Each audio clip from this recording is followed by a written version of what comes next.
रखे हो तो फिर दोबारा क्यों खाते हो? जैसे शरीर का पोषण भोजन से होता है, वैसे आत्मा का पोषण भागवत से होता है। आत्मा की प्रसन्नता भागवत से होती है। अतः इस भागवत को निरंतर दिन प्रतिदिन रोज सुनते रहना चाहिए, रोज सुने। तब प्रश्न हो सकता है कि दुनिया में किसी भी वस्तु को हम निरंतर करते हैं, रोज करते हैं, तो उस वस्तु के प्रति अरुचि हो जाती है। जैसे आपको गुलाब जामुन पसंद है और भूख लगी और आपको गुलाब जामुन भोजन में मिल गए, 1 खाया, 2 खाया, 20 खाया, 50 खाए, 60 खाए, फिर उस गुलाब जामुन के प्रति अरुचि हो जाएगी। दोबारा कोई आपके सामने लेकर भी आएगा ना तो उल्टी हो जाएगी। दुनिया की वस्तुओं में जिसे हम बार बार सेवन करते हैं तो उसके प्रति अरुचि हो जाती है, तो क्या भागवत को बार बार सुनकर अरुचि नहीं होगी? वेदव्यास जी कहते हैं नहीं, क्योंकि भागवत कोई भौतिक वस्तु नहीं, भागवत आध्यात्मिक अमृत के समान है। अमृत का अर्थ है न मृतम इति अमृतम।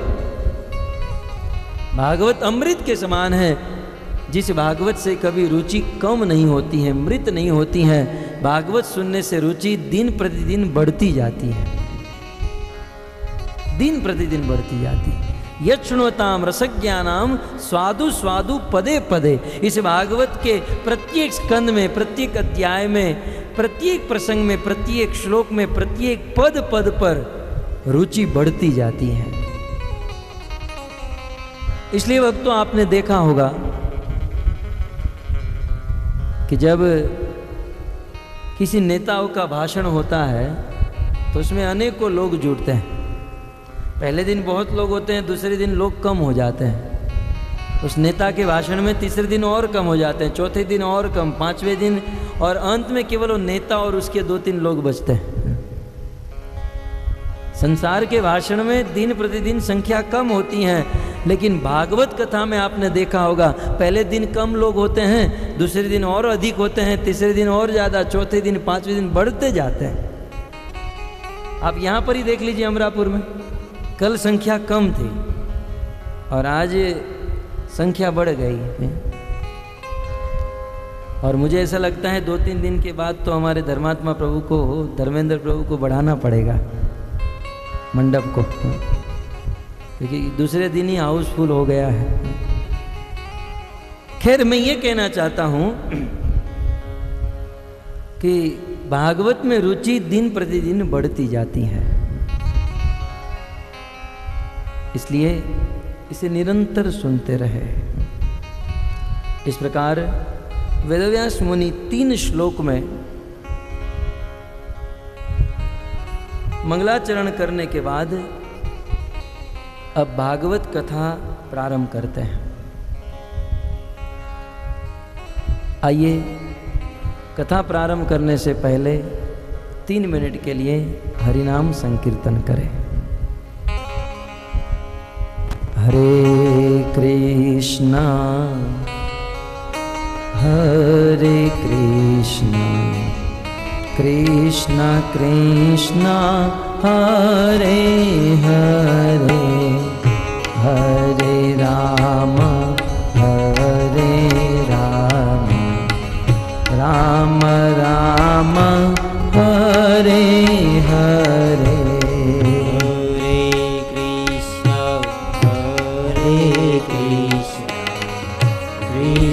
कृष्ण हरे हरे, हरे राम राम राम हरे हरे। हरे कृष्णा कृष्णा कृष्णा हरे हरे, हरे राम राम राम हरे हरे। हरे कृष्ण कृष्ण गाइए प्रेम से।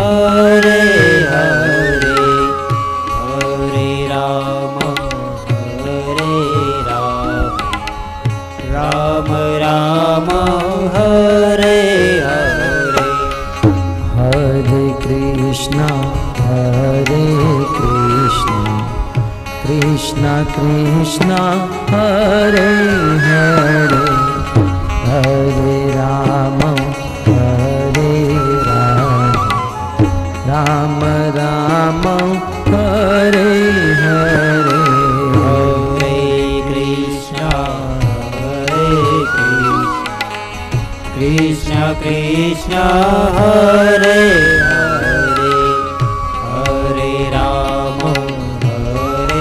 राम राम राम हरे हरे कृष्णा कृष्णा कृष्णा हरे हरे हरे राम राम राम हरे हरे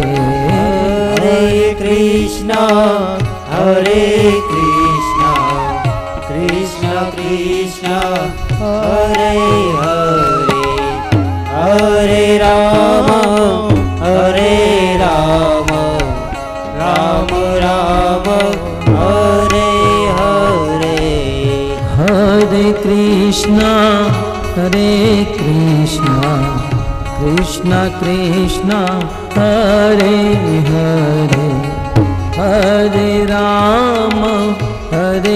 राम राम राम हरे हरे हरे कृष्णा कृष्णा कृष्णा हरे हरे हरे राम राम राम हरे हरे हरे कृष्णा कृष्णा कृष्णा हरे हरे हरे राम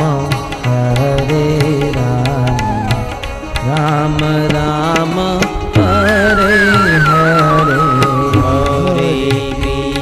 हरे कृष्णा कृष्णा कृष्णा हरे हरे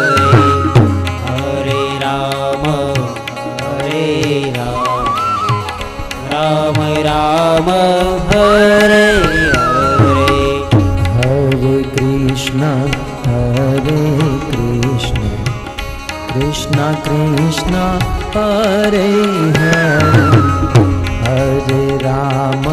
हरे राम राम राम हरे हरे हरे कृष्णा कृष्णा कृष्णा हरे हरे हरे राम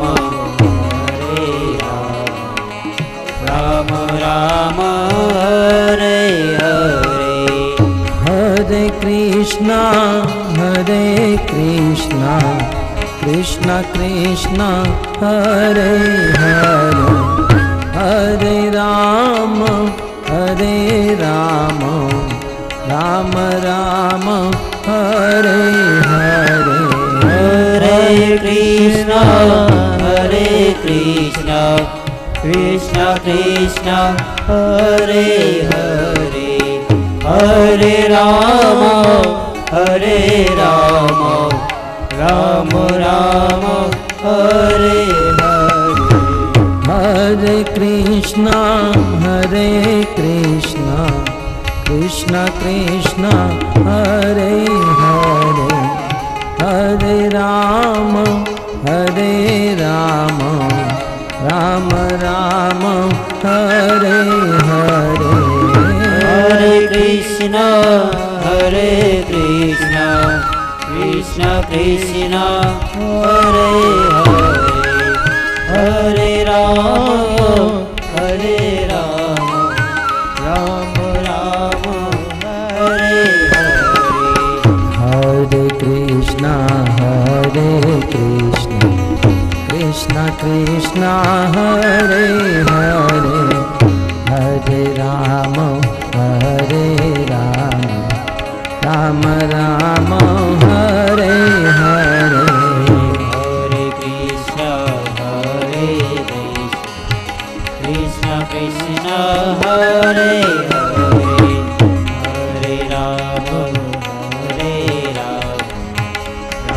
राम हरे हरे हरे कृष्णा कृष्णा कृष्णा हरे हरे हरे राम राम राम हरे हरे हरे कृष्णा कृष्णा कृष्णा हरे हरे भाव से राम राम राम हरे हरे हरे कृष्णा कृष्णा कृष्णा हरे हरे हरे राम राम राम हरे हरे हरे कृष्णा कृष्णा कृष्णा हरे हरे हरे राम राम राम हरे हरे हरे कृष्णा कृष्णा कृष्णा हरे हरे हरे राम राम राम हरे हरे हरे कृष्णा कृष्णा कृष्णा हरे हरे हरे राम राम हरे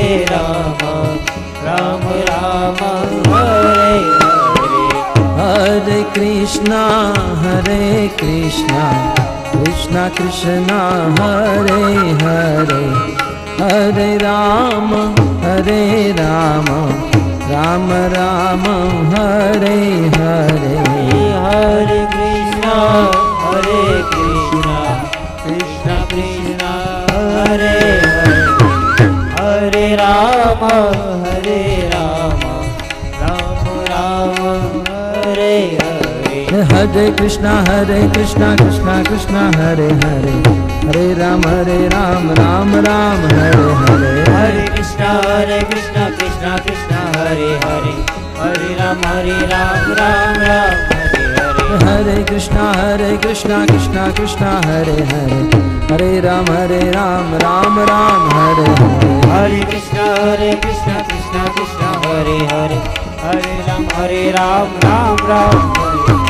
हरे हरे हरे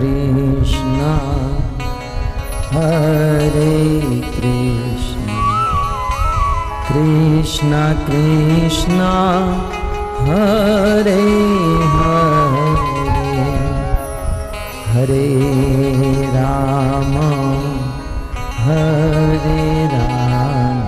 राम हरे कृष्णा कृष्णा कृष्णा हरे हरे हरे राम राम राम हरे हरे हरिनाम संकीर्तन की जय।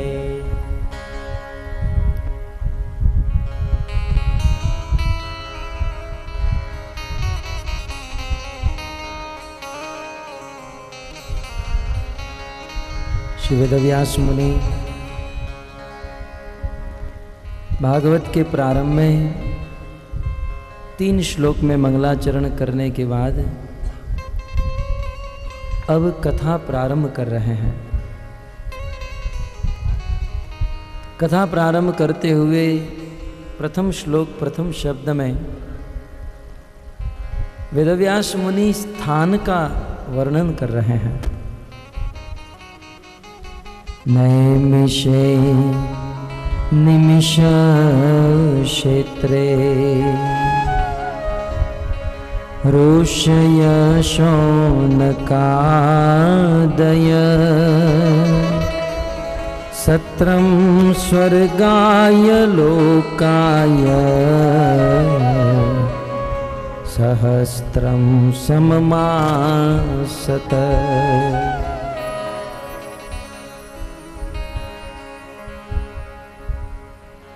श्री वेदव्यास मुनि स्थान का निर्देशन कर रहे हैं। कथा के प्रारंभ में स्थान का नाम लेते हुए वेदव्यास जी ने यह उपदेश दिया, किसी भी कार्य को करने के लिए स्थान की बड़ी महिमा है। यदि किसी कार्य को आप उत्तम स्थान में जाकर करते हो तो उस कार्य का फल तुरंत मिलता है और अधिक गुना मिलता है। बहुत सुंदर बीज यदि आपके पास हो लेकिन किसी बंजर भूमि में जाकर रोप देते हो तो वह फलीभूत नहीं होता है, परंतु उस बीज को किसी अच्छी भूमि में अच्छे स्थान पर डालते हो तो वह 70-80 गुना होकर प्रकट होता है। ठीक उसी प्रकार भगवत भक्ति विषयक कार्य किसी तमोगुण और रजोगुणी जगह में जाकर करने से उसका अधिक फल नहीं मिलता है। किसी शुद्ध सात्विक स्थान पर जाकर जब हम साधना करते हैं, भक्ति करते हैं, तो इसका अधिक गुना फल मिलता है। इसलिए कहा गया स्थानम प्रभावम न बलम प्रभावम। कई बार हम देखते हैं कि बल की महिमा नहीं, स्थान की महिमा होती है। स्थान का अपना प्रभाव होता है।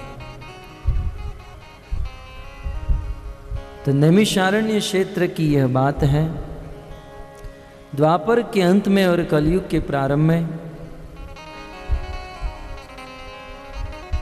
भारत के ऋषि मुनियों ने देखा कि अब घोर कलयुग आ रहा है। इस कलयुग में अनेकों प्रकार के क्लेश हैं, कलह है, झगड़ा है, दुख है। ऐसे भयानक कलयुग को आते हुए देखकर इस जगत में शांति स्थापित करने के लिए भारत के लगभग सभी ऋषि मुनि एकत्रित हुए और निर्णय किए कि हम कलयुग में शांति स्थापित करेंगे, कलयुग में शांति लाएंगे। और कलयुग में शांति लाने के लिए उन्होंने निर्णय लिया कि अब हम यज्ञ करेंगे। परंतु यज्ञ किस स्थान पर करें? योग्य स्थान ढूंढने के लिए ये सारे ऋषि मुनि ब्रह्मलोक में ब्रह्मा जी के पास गए। ब्रह्मा जी से निवेदन किया कि आप ऐसे स्थान का निर्देशन कीजिए जहां पर हम लोग यज्ञ कर सके, जहां कलयुग का प्रभाव न हो। उसी समय ब्रह्मा जी ने ब्रह्मलोक से मनोमय चक्र बनाया, इस पृथ्वी पर छोड़ा। लखनऊ से लगभग 80-90 किलोमीटर दूर आकर वह चक्र गिरा।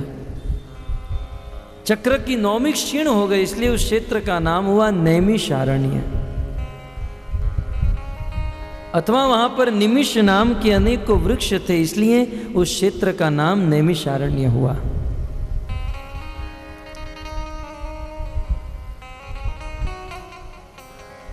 ये सारे ऋषि मुनि उस धेनुमती नदी के तट पर, गोमती नदी के तट पर नैमिषारण्य क्षेत्र में एकत्रित हुए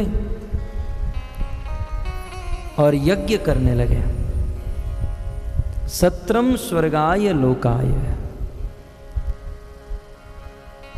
कहते हैं ये यज्ञ 1-2 साल के लिए नहीं, सहस्त्र वर्ष के लिए उन सभी ऋषि मुनियों ने 1000 वर्ष तक यज्ञ करने का अनुष्ठान लिया। 1000 वर्ष तक हम यज्ञ करेंगे। और यज्ञ प्रारंभ हुआ। यज्ञ की ध्वनि चलने लगी, यज्ञ की अग्नि जलने लगी।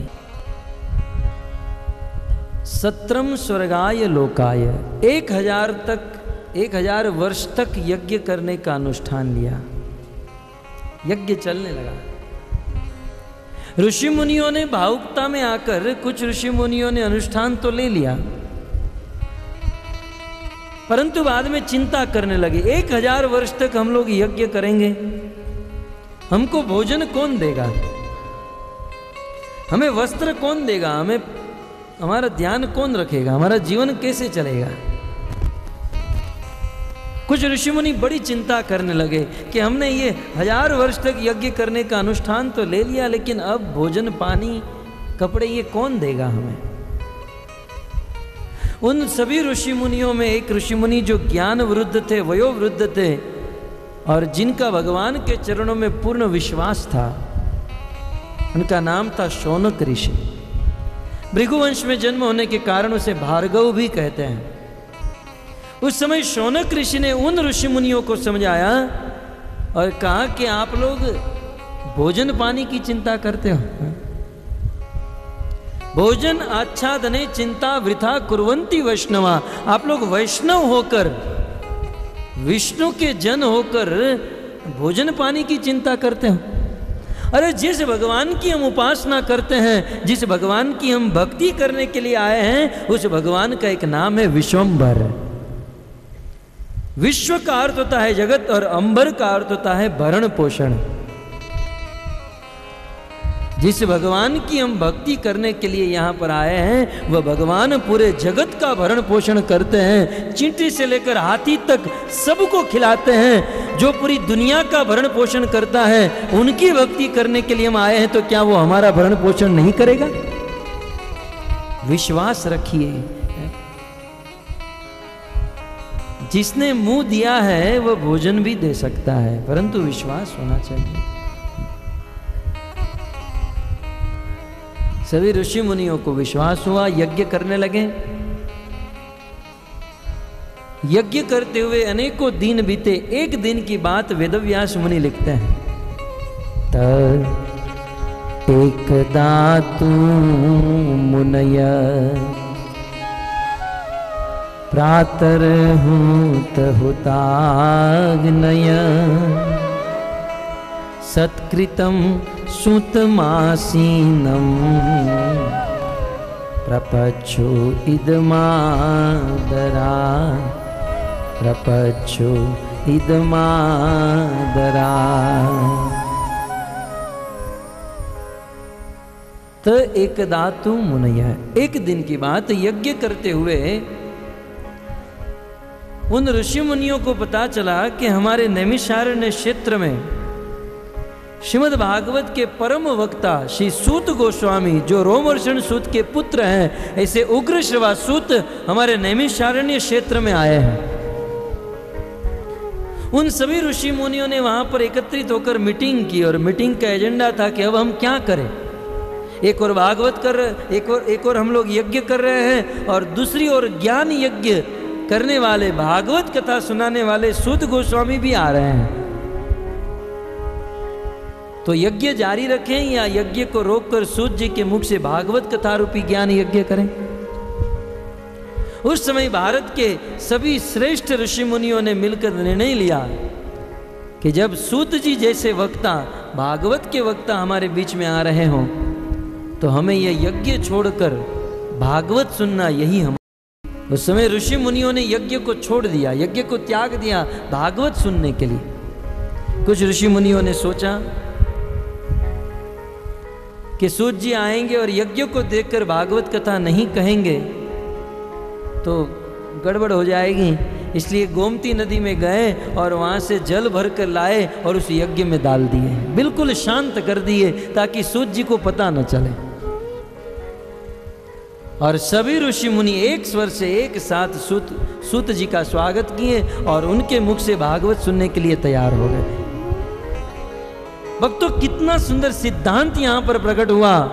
भागवत सुनने के लिए भारतवर्ष के ऋषि मुनियों ने अपना यज्ञ तक त्याग दिया। यज्ञ करना ये ऋषि मुनियों का कर्तव्य है।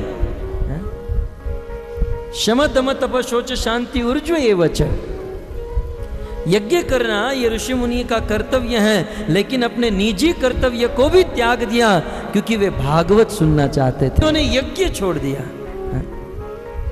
हमें सीखना चाहिए इन ऋषि मुनियों से, इनके आचरण से, भागवत की कितनी महिमा है।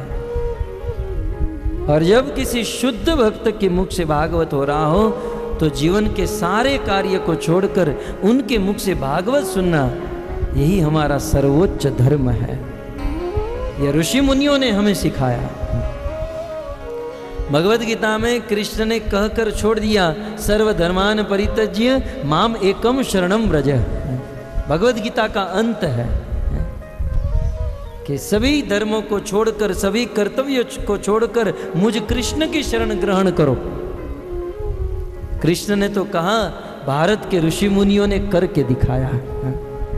सभी कर्तव्यों को छोड़कर भगवान की शरण ग्रहण कैसे करना, सभी कर्तव्य, यज्ञ तक के कर्तव्य को छोड़कर ऋषि मुनि भगवान यानी कि भागवत की शरण में गए, भागवत सुनने लगे।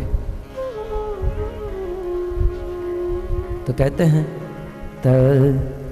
एकदा तु मुनय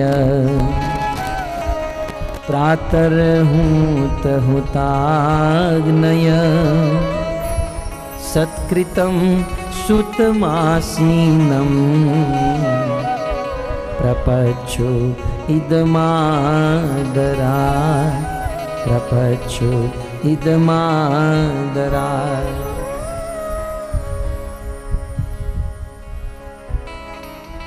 जैसे ही सूत गोस्वामी आए, इन सभी ऋषि मुनियों ने मिलकर सूत जी का स्वागत किया, उच्च आसन पर विराजमान किया, उनकी पूजा की और सारे ऋषि मुनिगण सूत जी के चरणों में बैठ गए और सूत जी को जिज्ञासा करने लगे। भागवत के प्रारंभ में उन ऋषि मुनियों ने सूत गोस्वामी को 6 प्रश्न पूछे। भागवत प्रारंभ होता है प्रश्न से, और केवल भागवत नहीं, चाहे भागवत हो, गीता हो या रामायण हो, ये सभी शास्त्रों का प्रारंभ प्रश्न से हुआ, जिज्ञासा से हुआ। वहां भरद्वाज मुनि ने जिज्ञासा की तो याज्ञवल्क्य ऋषि ने राम कथा सुनाई। अर्जुन ने जिज्ञासा की, भगवान कृष्ण ने भगवत गीता सुनाई। और आज यहां पर भारत के 88,000 ऋषि मुनिगण जिज्ञासा कर रहे हैं, आगे चलकर सूत गोस्वामी भागवत सुनाएंगे। जिज्ञासा, जब भी कोई संत महात्मा मिले तो उनसे जिज्ञासा करनी चाहिए। वेदव्यास जी ने वेदांत सूत्र नामक ग्रंथ लिखा और उनमें प्रथम मंत्र लिखा, अथातो ब्रह्म जिज्ञासा। अथ अतः, अथ अत अतः माने देयरफॉर, इसलिए। तो प्रश्न हो सकता है किस लिए? बोले मनुष्य जीवन मिला है इसलिए ब्रह्म जिज्ञासा करो। दूसरे शब्दों में ये मनुष्य जीवन मिला है जिज्ञासा करने के लिए।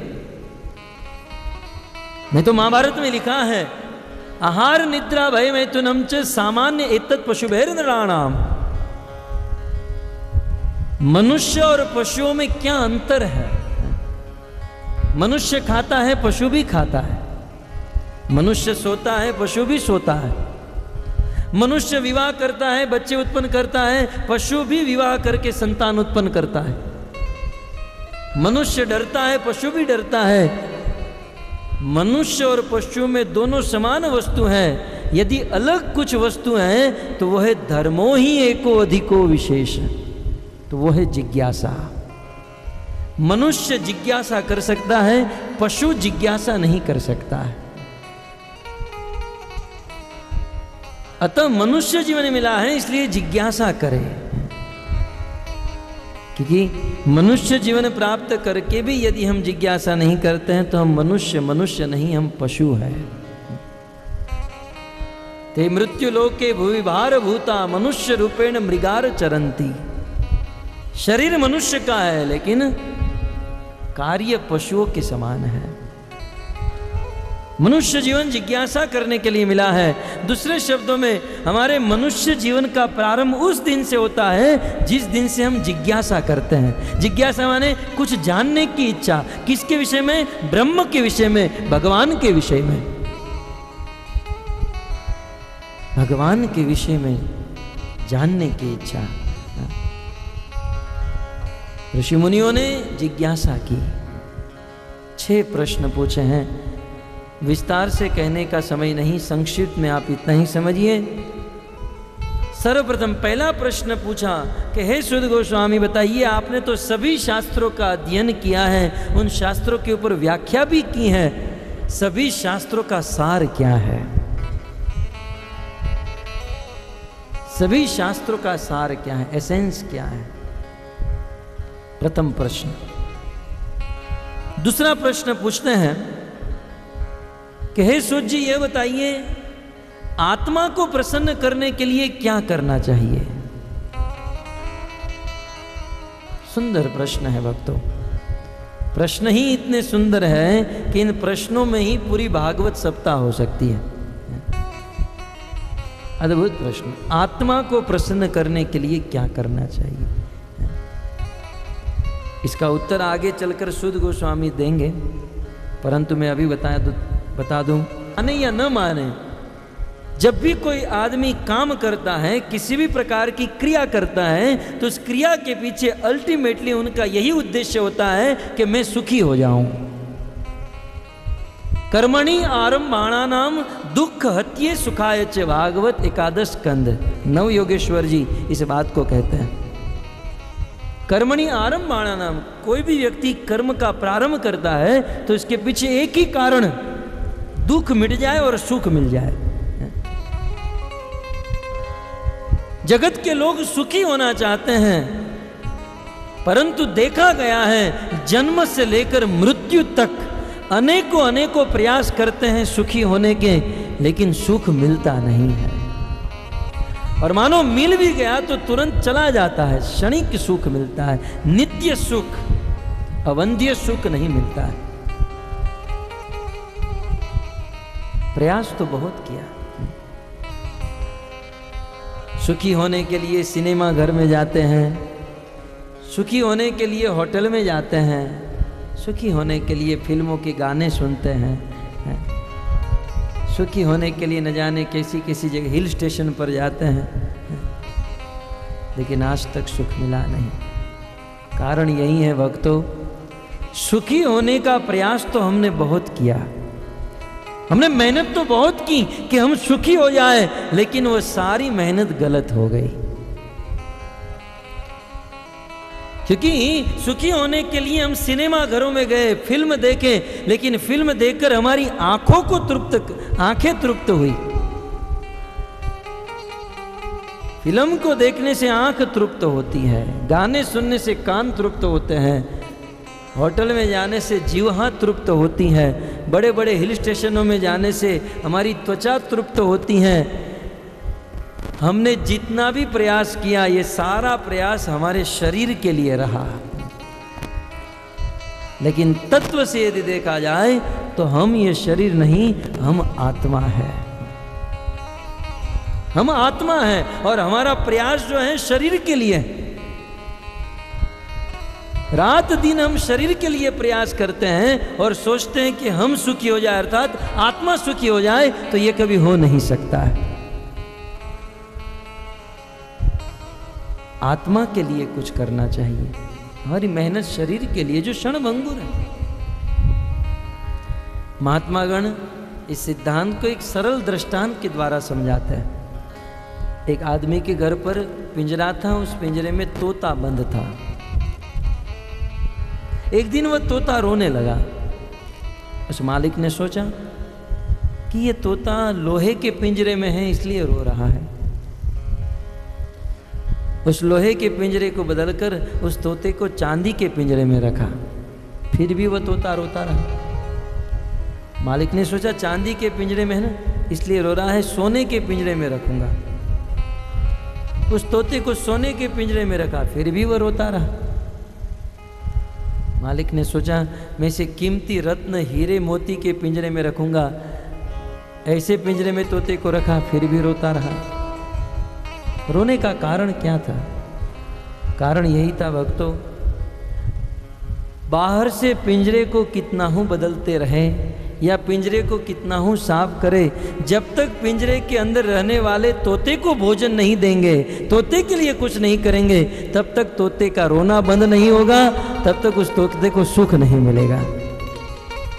ठीक उसी प्रकार इस शरीर रूपी पिंजरे के लिए हम कितनी भी मेहनत करें, इस शरीर रूपी पिंजरे को हम कितना हूं सजाए, इस शरीर में रहे हुए उस आत्मा रूपी तोते के लिए हम कुछ नहीं करेंगे, तब तक हम वास्तविक सुखी नहीं हो सकते। यदि सुखी होना चाहते हैं तो आत्मा के लिए कुछ करना चाहिए, आत्मा के लिए।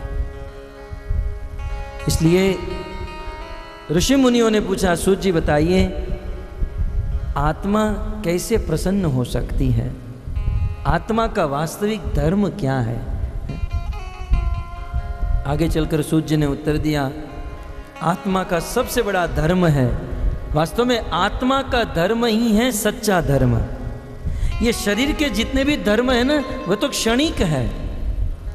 आत्मा का धर्म नित्य है, सनातन है, क्योंकि आत्मा सनातन है।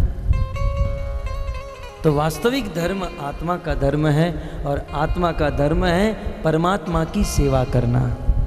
सीधी सी बात है। सवे पुंसा परो धर्म यतुर भक्ति यदोक्षज। अधोक्षज भगवान कृष्ण की भक्ति करना, यही है आत्मा का सबसे बड़ा धर्म। क्योंकि आत्मा परमात्मा का अंश है और परमात्मा का अंश होने के नाते परमात्मा की सेवा, उनकी भक्ति करना। तो यहां पर यह दूसरा प्रश्न था कि आत्मा प्रसन्न कैसे हो सकती है। तीसरा प्रश्न था कि हे सूत जी बताइए, इस संसार में जब कुछ कार्य करना होता है दुष्टों का विनाश, धर्म की स्थापना करने के लिए भगवान के अवतार इस पृथ्वी पर आते हैं। लेकिन हमने सुना है कि 5000 वर्ष पहले द्वापर युग में साक्षात भगवान ही इस पृथ्वी पर आए। तो बोले ऐसी क्या जरूरत हो गई जिससे भगवान को स्वयं इस पृथ्वी पर आना पड़ा। तीसरा प्रश्न था। चौथा प्रश्न, सूत जी बताइए, इस पृथ्वी पर जब कृष्ण प्रकट हुए तो उन्होंने क्या क्या कार्य किया, उन्होंने कौन सी लीला की, उस लीला को विस्तार से बताइए। पांचवा प्रश्न, भगवान कृष्ण के जितने भी अवतार हैं उन सारे अवतारों की कथा सुनाइए। और छठा प्रश्न, अंतिम प्रश्न, कृष्णे स्वधाम उपगते धर्म ज्ञान आदि भी सह। भगवान श्री कृष्ण जब इस पृथ्वी को छोड़कर चले गए तो धर्मम कह शरणम गतः, तो ये धर्म किसकी शरण में गया। कृष्ण चले जाने के बाद धर्म का तत्व, धर्म का लक्षण कैसे हम जान सकते हैं। आगे चलकर उत्तर इनका देते हैं कि कृष्ण के जाने के बाद धर्म भागवत की शरण में गया। अर्थात भगवान कृष्ण के बाद भागवत ही साक्षात धर्म का धर्म ग्रंथ है। तो इस प्रकार 6 प्रश्न पूछे गए और 6 प्रश्न के उत्तर में श्री सूत गोस्वामी भागवत कथा सुनाना प्रारंभ किए। बहुत सुंदर अनेकों सिद्धांत युक्त इस कथा को प्रारंभ की और कथा सुनाते हुए श्री सूत गोस्वामी भगवान के अवतारों को गिनाते हैं।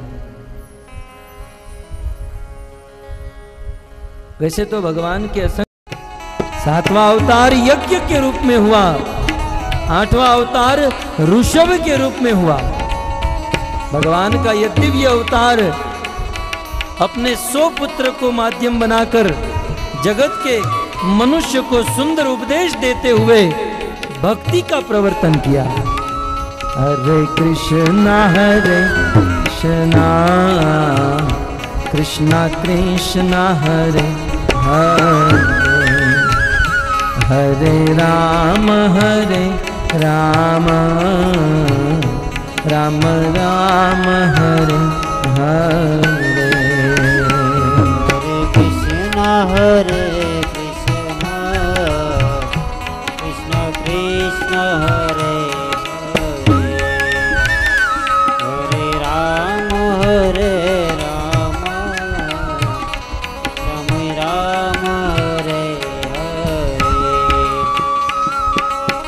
भगवान का 9वां अवतार पृथु के रूप में हुआ।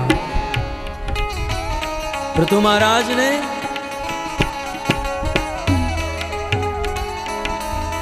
पृथ्वी के अन्न को, औषधि को पुनः प्रकट किया और बहुत सुंदर यज्ञ का आचरण किया। भगवान का 10वां अवतार मत्स्य के रूप में हुआ। मत्स्य रूप धारण करके धर्मात्मा सत्यव्रत राजा का उद्धार किया एवं वेदों को पुनः प्रदान किया। भगवान का 11वां अवतार कच्छप के रूप में हुआ, मंदराचल को अपनी पीठ पर धारण किया। 12वां अवतार धन्वंतरी के रूप में हुआ, जो अमृत कलश लेकर समुद्र मंथन में प्रकट हुए। 13वां अवतार मोहिनी के रूप में हुआ, जिन्होंने देवताओं को अमृत का पान कराया। 14वां अवतार नरसिंह के रूप में हुआ, जिन्होंने प्रहलाद की रक्षा करते हुए हिरणाक्ष का वध कर दिया। हरे कृष्णा कृष्णा कृष्णा हरे हरे, हरे राम राम राम हरे हरे। हरे कृष्णा गाइए भाव से। हरे राम राम राम हरे हरे। बोलो हरे कृष्णा कृष्णा कृष्णा हरे हरे, हरे राम राम राम हरे हरे। हरे कृष्णा कृष्णा कृष्णा हरे हरे, हरे राम राम राम हरे। हरे कृष्णा कृष्णा कृष्णा हरे हरे, हरे राम राम राम हरे हरे। हरे कृष्णा कृष्णा कृष्णा हरे हरे, हरे राम राम हरे हरे। 15वां अवतार वामन के रूप में हुआ, जिन्होंने 2 कदम में पूरे ब्रह्मांड को नाप लिया और देवराज इंद्र को स्वर्ग प्रदान किया। 16वां अवतार परशुराम के रूप में हुआ, जिन्होंने 21 बार इस संसार के क्षत्रियों का विध्वंस किया। 17वां अवतार वेदव्यास जी के रूप में हुआ, जिन्होंने वेदों का विस्तार किया। 18वां अवतार राम के रूप में, 19वां अवतार कृष्ण के रूप में, 20वां बलराम के रूप में, 21वां हरि के रूप में, जिन्होंने गजेंद्र का उद्धार किया। 22वां अवतार हंस के रूप में, जिन्होंने सनकादिकों को उपदेश किया। 23वां अवतार बुद्ध के रूप में, और 24वां अवतार हुआ नहीं है, आने वाले कलयुग में होने वाला है, जिनका नाम है कल्कि अवतार। जब घोर कलयुग आएगा, जिस कलयुग में एक भाई अपने भाई को मार देगा, काट कर खा जाएगा, जिस कलयुग में गली गली में हिंसा होगी, घर घर में मदिरा पान होगा, जब सब लोग नशा करने लगेंगे, जब धर्म से विरुद्ध आचरण करेंगे, उस समय भगवान एक श्वेत घोड़े के ऊपर प्रकट होकर अपने हाथ में दिव्य तलवार लेकर उन दुष्टों का विनाश करने के लिए इस पृथ्वी पर प्रकट होंगे। और उस समय जो लोग भगवान का नाम लेंगे, उन नाम लेने वाले भक्तों को भगवान अपने धाम वैकुंठ में भेजेंगे। अतः भाव से गाइए, हरे कृष्णा कृष्णा कृष्णा हरे हरे, हरे राम राम राम हरे हरे। हरे कृष्णा कृष्णा कृष्णा हरे हरे, हरे राम राम हरे। बोलो हरे कृष्णा कृष्णा कृष्णा हरे हरे, हरे राम राम हरे हरे। बोलो हरे कृष्णा कृष्णा कृष्णा हरे हरे, हरे राम राम हरे कृष्णा कृष्णा कृष्णा हरे हरे, हरे राम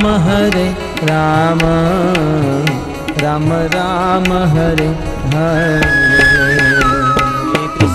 हरे कृष्णा कृष्णा कृष्णा हरे हरे, हरे राम राम हरे। श्री कृष्णचंद्र भगवान की जय। इस प्रकार श्री सूत गोस्वामी ने भगवान के 24 अवतार का वर्णन किया, परंतु 24 अवतार कहने के पश्चात श्री सूत जी कहते हैं कि इन 24 अवतारों में मैंने कृष्ण का नाम भी गिना दिया।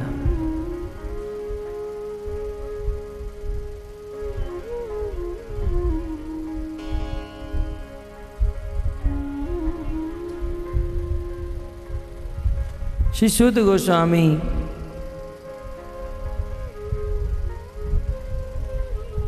कृष्ण तत्व का निरूपण करते हुए कहते हैं, वास्तव में कृष्ण अवतार नहीं है, कृष्ण जो है स्वयं भगवान है। एक श्लोक में इस बात का निरूपण करते हैं। एते चांसकला पुंस कृष्णस्तु भगवान स्वयं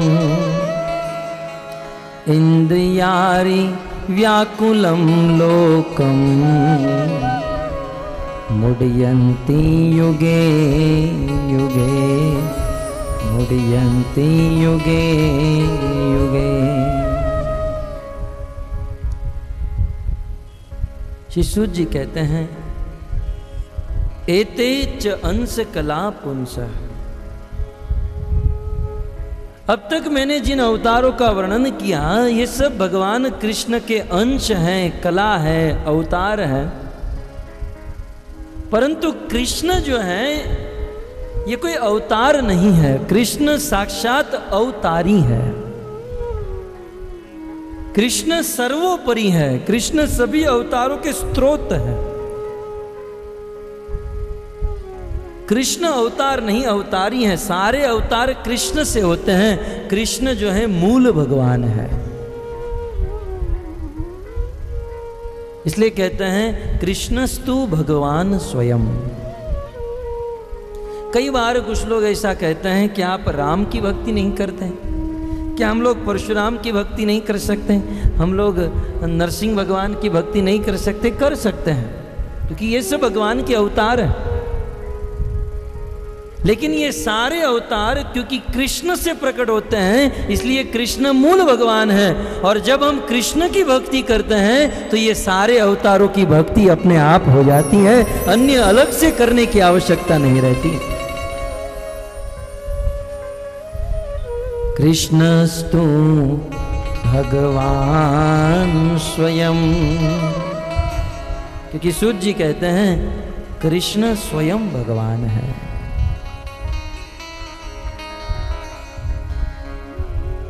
तो इस प्रकार अवतार चरित्र वर्णन सुनकर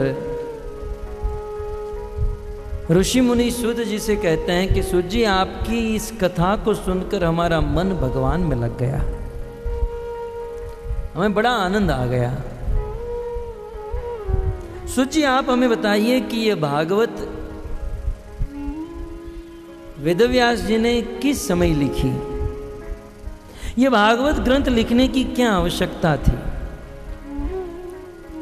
किस परिस्थिति में भागवत को लिखा गया, क्यों लिखा गया, और किस प्रकार से भागवत प्रकट हुआ और सूत जी ने इसे ग्रहण किया, सुखदेव जी ने ग्रहण किया? आप हमें भागवत का इतिहास बताइए और इस भागवत कथा को प्रारंभ से हमें सुनाइए। श्री सूत गोस्वामी भागवत कथा को प्रारंभ से सुनाते हुए कहते हैं, ऐसा महात्मा गण कहते हैं और सत्य भी है कि जहाँ पर महाभारत का अंत होता है वहाँ से भागवत प्रारंभ होता है। जहाँ महाभारत का अंत हुआ वहाँ से भागवत प्रारंभ हुआ। आप सब जानते हैं महाभारत का अंत कुरुक्षेत्र की भूमि में युद्ध हुआ। 18 दिन तक युद्ध चला और उस युद्ध में कौरवों की सेना में अंतिम दुर्योधन बचे थे। और जब दुर्योधन की मृत्यु हुई तो वहां पर महाभारत का अंत हुआ। सूत जी कहते हैं अब भागवत कथा प्रारंभ करते हैं। यदा मृदे को रवसिंजयाना वीरेश्वतो वी गतिं गतेषु वृकोदराविद्व गदा भीमर्ष भग्नो रुदंडे धृतराष्ट्रपुत्रे।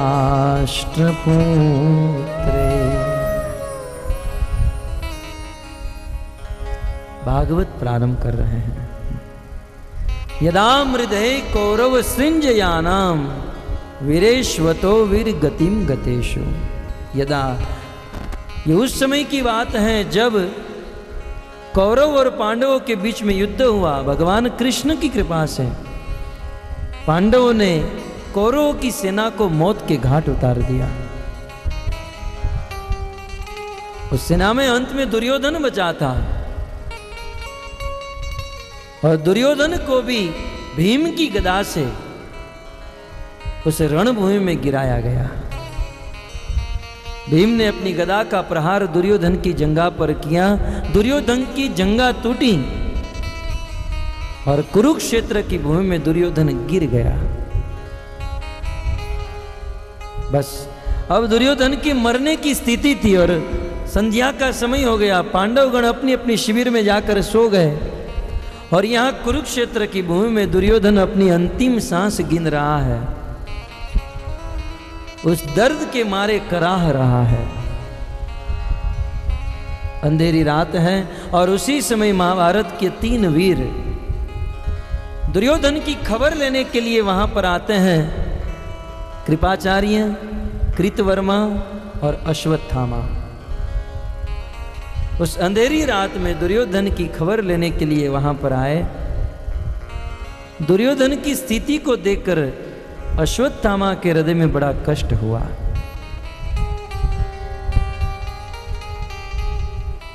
अपने मित्र, अपने स्वामी दुर्योधन का प्रिय करने के लिए अश्वत्थामा तुरंत वहां से दौड़ गया। अंधेरी रात है, रात का समय है और उस समय पांडवगण अपनी अपनी शिविर में सोए हुए थे। अश्वत्थामा पांडवों की शिविर में जाकर 5 पांडवों के मस्तक को काटकर दुर्योधन के पास आ गया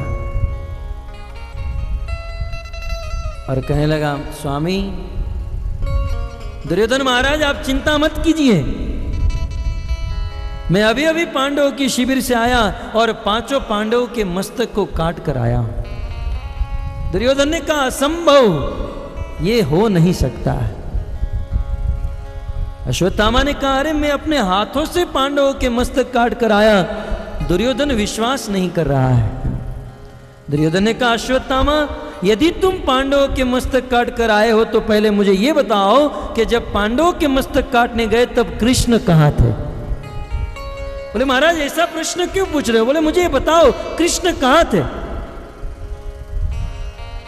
क्योंकि अश्वत्थामा, मैं जीते जी और कुछ तो नहीं समझ पाया, लेकिन इतना तो समझ चुका हूं, जहां कृष्ण खड़े होते हैं वहां पांडवों का बाल भी कोई बांका नहीं कर सकता है। इसलिए बताओ कृष्ण कहां थे? अश्वत्थामा ने कहा, महाराज मुझे पता था कि आप मेरी बात पर विश्वास नहीं करोगे और इसलिए 5 पांडवों के मस्तक को गोनी में भरकर यहां लेकर आया। अंधेरी रात थी, देख तो नहीं सकते थे, लेकिन दुर्योधन ने कहा कि उस पांडवों के मस्तक को मेरे हाथ में रख दो, क्योंकि उसमें से जो भीम का मस्तक होगा ना, उसे मैं पहचान लूंगा, क्योंकि वह वज्र से भी कठोर होगा। उस अंधेरी रात में अश्वत्थामा ने उस गोनी में से मस्तक को निकाले और एक एक करके दुर्योधन के हाथ में रखे। दुर्योधन जैसे उस मस्तक को हाथ में पकड़ने जाता था, पच पच पच करके 5 मस्तक फूट गए। तब जाकर दुर्योधन को पता चला कि ये पांडवों के मस्तक को नहीं, ये पांडवों के छोटे छोटे बालकों के मस्तक को काट कर लाया है। पांडवों के नन्हे मुन्ने बालकों के 5 पुत्र के मस्तक को काट कर लाया है। यह पता चलते ही दुर्योधन के हृदय में बड़ा शोक हुआ और तुरंत दुर्योधन की मृत्यु हो गई। किसी ऋषि मुनियों के द्वारा श्राप था कि जब हर्ष और शोक दोनों एक साथ होगा तब तुम्हारी मृत्यु होगी। पांडवों के मस्तक लेकर आया हूं यह सुनकर हर्ष हुआ और पांडवों के नहीं उनके पुत्र के मस्तक यह सुनकर शोक हुआ। हर्ष शोक साथ में होने से दुर्योधन मर गया। दुर्योधन की मृत्यु हुई। लेकिन दूसरी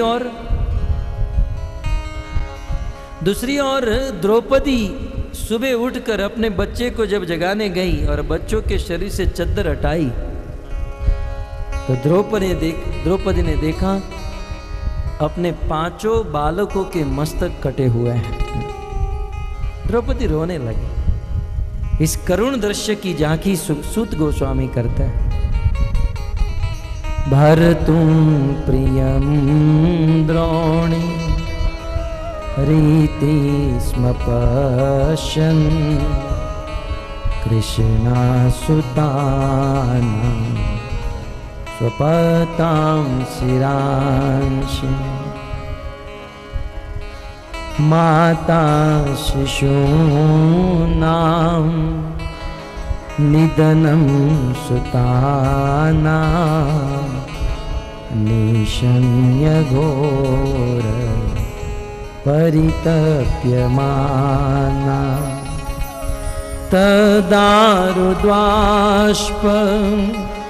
कलाकुलाक्षी तां सान्त्वयन्नाह किरीटमाला माता शिशूनां निधनं सुतानां निशम्य घोर परितप्यमाना।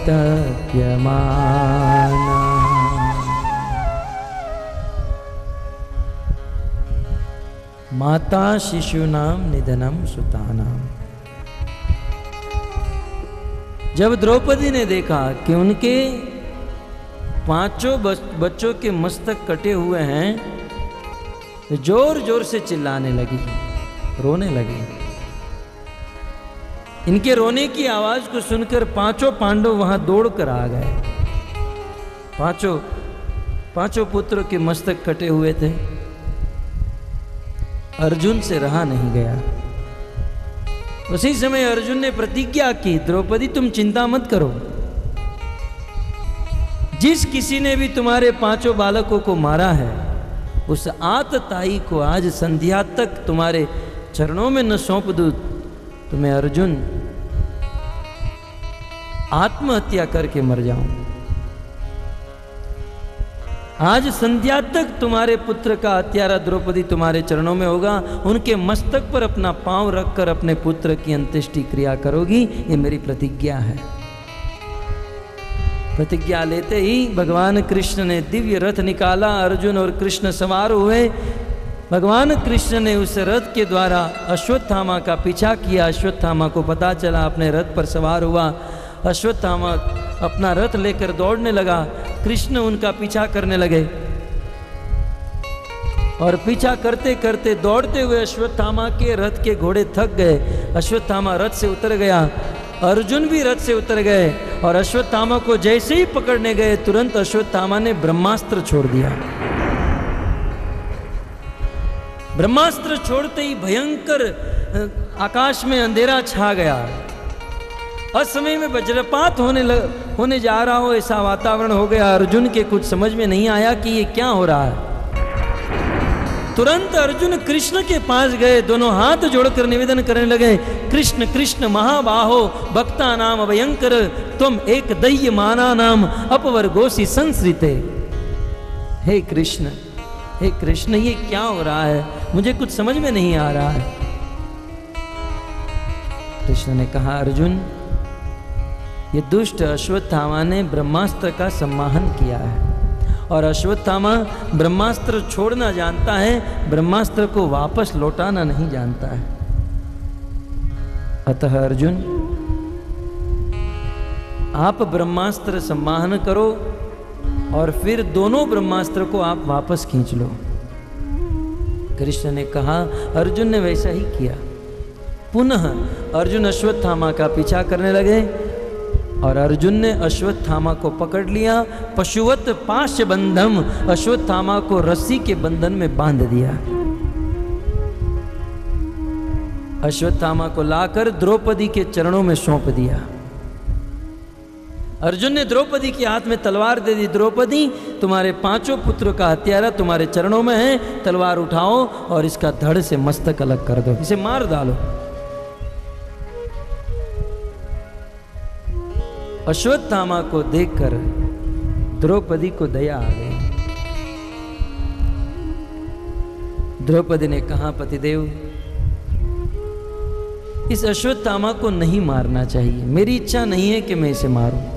अर्जुन ने कहा, मारो, ये तुम्हारे पुत्रों का हत्यारा है। द्रौपदी ने कहा, नहीं मारूंगी, आप इसे छोड़ दीजिए। द्रौपदी के हृदय में दया आ गई। वास्तव में किसी भी मनुष्य का ये सबसे बड़ा गुण है, किसी अपराधी को क्षमा कर देना।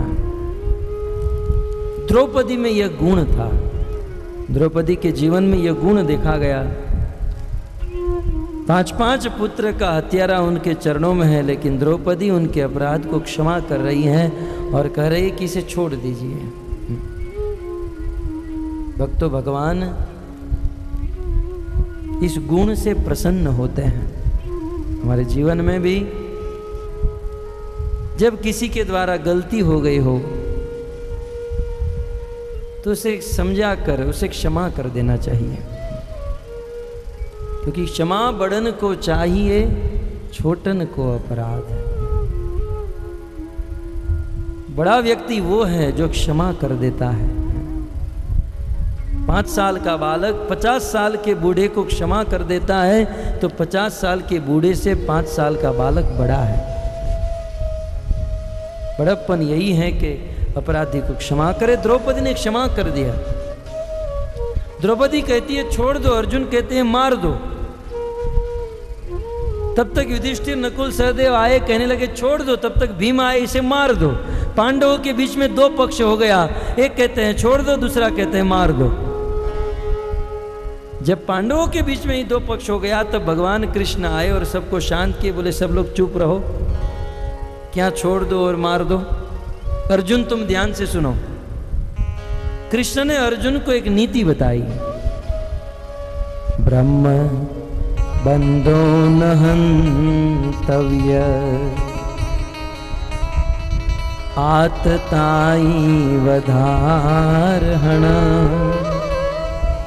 हे अर्जुन ध्यान से सुनो, ब्रह्म बंधो न हन्तव्य, ब्राह्मण के पुत्र को कभी नहीं मारना चाहिए। ये क्षत्रिय का धर्म है कि क्षत्रिय ब्राह्मण को कभी नहीं मारता है। लेकिन साथ ही साथ और एक नीति यह भी है, आतताई वधारहण। जब आतताई नजर के सामने आए तो तुरंत उसे मार देना चाहिए, यह क्षत्रिय का धर्म है। तो अर्जुन ये ब्राह्मण भी है और ये आतताई भी है, अब फैसला आपको करना है। अर्जुन भी बुद्धिमान थे, वे जानते थे किसी महान व्यक्ति का अपमान कर देना ये उनकी मृत्यु के बराबर है। तो इस समय अर्जुन ने अश्वत्थामा का अपमान कर दिया। अश्वत्थामा के मस्तक पर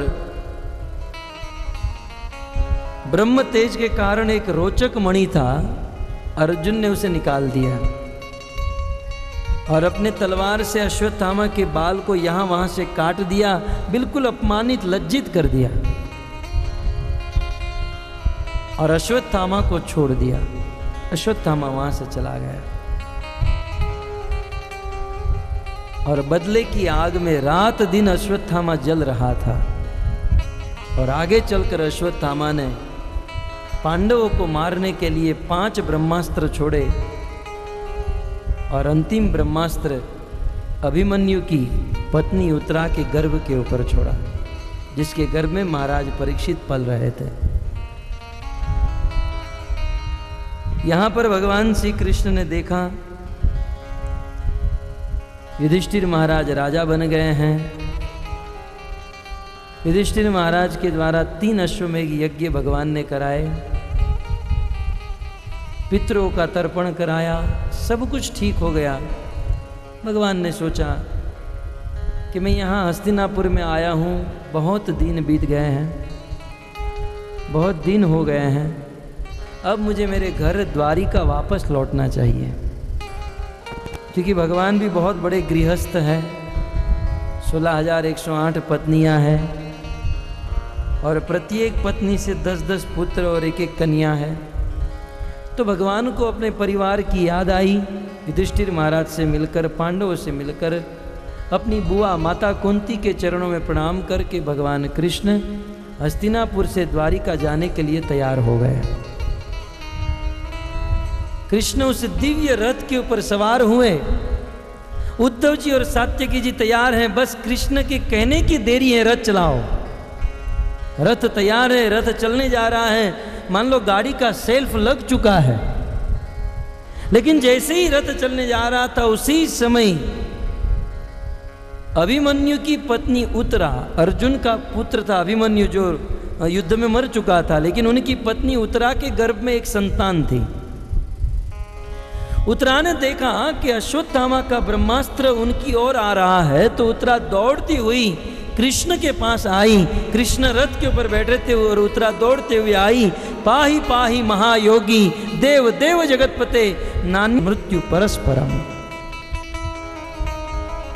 पाहिमाम करते हुए उत्तरा दौड़ते हुए कृष्ण के पास आई, चरणों में गिर गई। है कृष्ण, कृष्ण आप मेरी रक्षा कीजिए, अश्वत्थामा का ब्रह्मास्त्र मेरी ओर आ रहा है, उस ब्रह्मास्त्र से आप मेरी रक्षा कीजिए।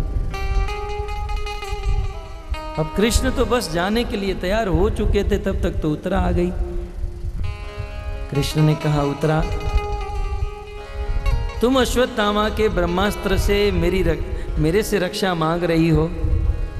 अरे मैं तो बांसुरी बजाने वाला ग्वाला हूं, योद्धा तो ये पांडव हैं, रणभूमि में युद्ध करते हैं और अभी अभी कुरुक्षेत्र की भूमि पर विजयी होकर आया है, बिल्कुल ताजे अनुभवी योद्धा है। उत्तरा तुम मेरे पास क्यों आई? तुम्हें पांडवों के पास जाना चाहिए, वे तुम्हारी रक्षा करेंगे, वे पराक्रमी हैं। उत्तरा ने बहुत सुंदर बात कही, कृष्ण मैं मानती हूं कि ये पांडव पराक्रमी है, और मैं मानती हूं, मैं जानती हूं कि इन पांडवों को 1 मिनट में हजारों लोगों को मारने के लिए कहा जाए तो ये हजारों को मार सकते हैं। मुझे विश्वास है कि ये एक घड़ी में हजारों को मार सकते हैं, लेकिन कृष्ण मरे हुए व्यक्ति को जीवित करने का काम तो एकमात्र आप ही कर सकते हो। नान्यम त्वद अवयम पश्ये यत्र मृत्यु परस्परम। हे कृष्ण, दुनिया में लोग एक दूसरे को परस्पर मार सकते हैं, काट सकते हैं, लेकिन मरे हुए को जीवित करना ये तो मात्र आप ही कर सकते हैं। भक्तों, हम लोग देखते हैं, पढ़ते हैं, सुनते भी हैं अखबार में कि आज यहाँ पर इतने मर गए, आज आतंकवादी ने इतनों को मार दिया, आज बॉर्डर पर इतने मर गए, यहाँ इतने मर गए, इतने कट गए। लेकिन आज तक हमने ऐसा सुना कि एक आदमी मर गया था और उसे शमशान में लेकर गए और शमशान में 2-5 लोग मिलकर उस मरे हुए आदमी को जीवित कर दिए। आज तक नहीं सुना। परस्पर मारने की खबर है, काटने की खबर है, लेकिन मरे हुए को जीवित करने की खबर इस संसार में किसी की नहीं है, क्योंकि इस संसार में मरे हुए को कोई जीवित नहीं कर सकता। मरे हुए को जीवित एकमात्र श्याम सुंदर कृष्ण ही कर सकते हैं। इतिहास के पत्ते पलटकर देख लीजिए। उज्जैन में सांदीपनि मुनि के आश्रम में गए थे, 64 दिन तक पढ़े और 64 दिन के बाद कृष्ण ने कहा गुरु दक्षिणा में क्या चाहिए? सांदीपनि मुनि की पत्नी गुरु माता ने कह दिया, मेरा पुत्र समंदर में घूमने गया था और वहां पर उनकी मृत्यु हो गई, मेरे मरे हुए पुत्र को वापस ला दीजिए। उस समय भगवान कृष्ण अपने मरे हुए गुरु पुत्र को वापस ला दिए। इस दुनिया में किसी की यह ताकत नहीं है। द्वारिका में एक ब्राह्मण का पुत्र जन्म लेते ही मर जाता था, 10 पुत्र मर गए और अर्जुन ने प्रतिज्ञा ली, अर्जुन की प्रतिज्ञा भी विफल हो गई। तब भगवान श्री कृष्ण ब्राह्मणों के 10 पुत्र को वापस लाकर दे दिए। और समुद्र मंथन प्रसंग में देवता दानव मंदार पर्वत को उठाकर जा रहे थे, अचानक मंदार पर्वत गिर गया, सारे देवता दानव उस मंदार पर्वत के नीचे चूर्ण बन गए। सुखदेव जी कहते हैं, चूर्णिया मांस भारेण कनकाचल।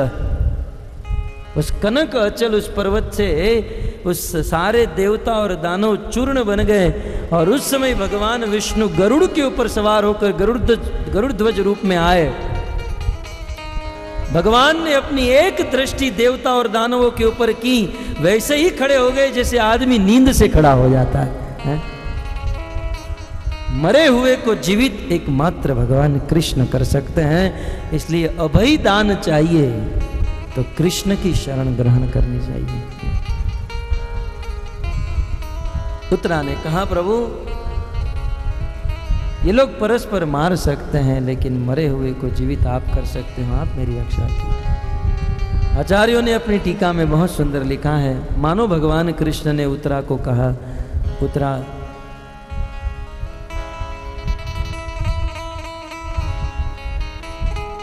यदि अश्वत्थामा का ब्रह्मास्त्र तुम्हारी ओर आ रहा है और तुम्हारी मृत्यु हो रही है तो तुम मर जाओ ना, जीने से क्या लाभ है? एक ना एक दिन तो सबको मरना ही है, मर